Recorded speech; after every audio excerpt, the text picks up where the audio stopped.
Hello, my name is Buzz Coates, Norbain Security Solutions Specialist, and today in our third video of our marketing opportunities, I'm going to talk about town centres. As we all know, over the last 5 years, town centres have had quite a challenging time. Not only have we seen an increase in online retail sales, which really hasn't helped the town centres, but also from a point of view of the COVID restrictions, etc., we've had some challenging times there for town centres. But with challenging times comes opportunities, and that's what we're here to talk about today. And what we are seeing with the closures of retails, we're actually seeing an increase in the use of premises for hospitalities. In addition to this, recently I've been involved with a couple of town centres who are really trying to establish them or reinvent the way that they do their business on a day-to-day basis. And that could include music events, festivals, etc., by attracting people into the town that maybe normally wouldn't come to the town. It's very important for those town centres to make sure that people visiting the town have a good experience, because obviously they want those events to be successful and obviously people to come back. And I think it's of no surprise here that a lot of town centres still do run on analogue-based CCTV systems. This in turn creates golden opportunities for you, because you could obviously take them to latest technologies, upgrade into IP CCTV and all the benefits that come from that, i.e. with analytics.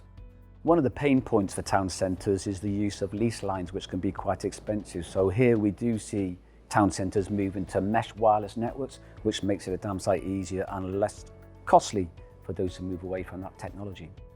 Obviously, because we have had coax or twisted pair there for some time, there would be maybe hesitation to say, oh, can we move and can we upgrade?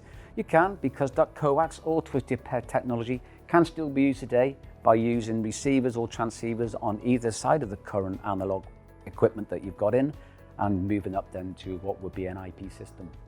So the adoption of using the existing cable or in addition moving to wireless networks, that can obviously make the upgrade more affordable. So once we move up to a wireless IP system or make it Ethernet, we can then obviously use the advantages of higher definition resolution cameras. We can then also bring in body-worn cameras that may be used by staff at events, or maybe staff that actually go out and patrol the streets on behalf of the council. And obviously once we have moved to the IP networks, we could then introduce audio. Okay, so it could well be you have intercoms, or you want to be able to talk to people or announce stuff to people. You could do that easily.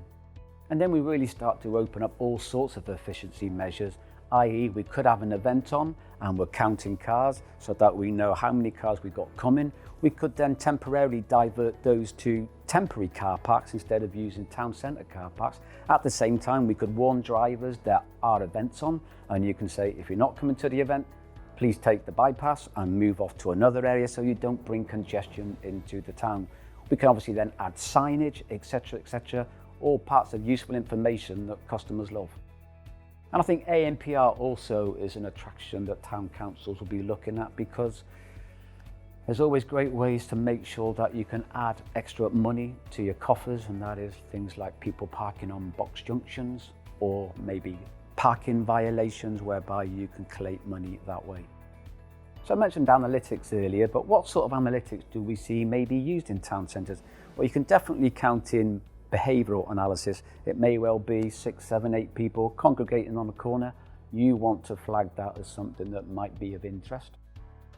Or maybe that someone is acting suspiciously, which could also gain interest from operators.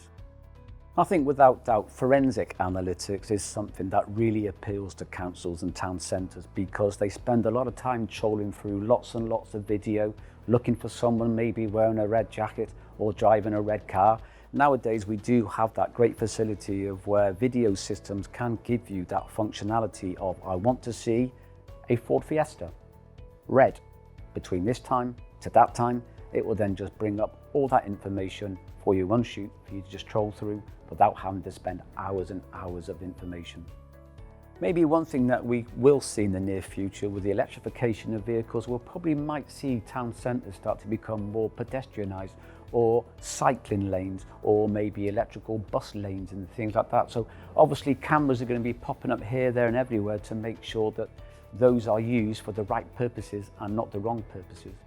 And obviously, being a cyclist, I think you'll probably see that people will be encouraged to cycle more to town centres, but that's then got to be made safe.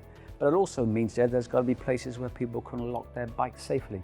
So it could well be that we have something there for pounds where bikes are locked up. It may be that you have a QR access code system, but that's just food for thought. And obviously with the electrification, there is great opportunities there for town centres to maybe monitor electric vehicles or non-electric vehicles, and obviously and have that tax there for raising funds. So as a recap, I think you will see town centres and city centres maybe trying to look at reinventing themselves and how they go about attracting people to the town centres in the future. So if you'd like to find out more, head over to Norbain TV on YouTube, or even better, give us a call.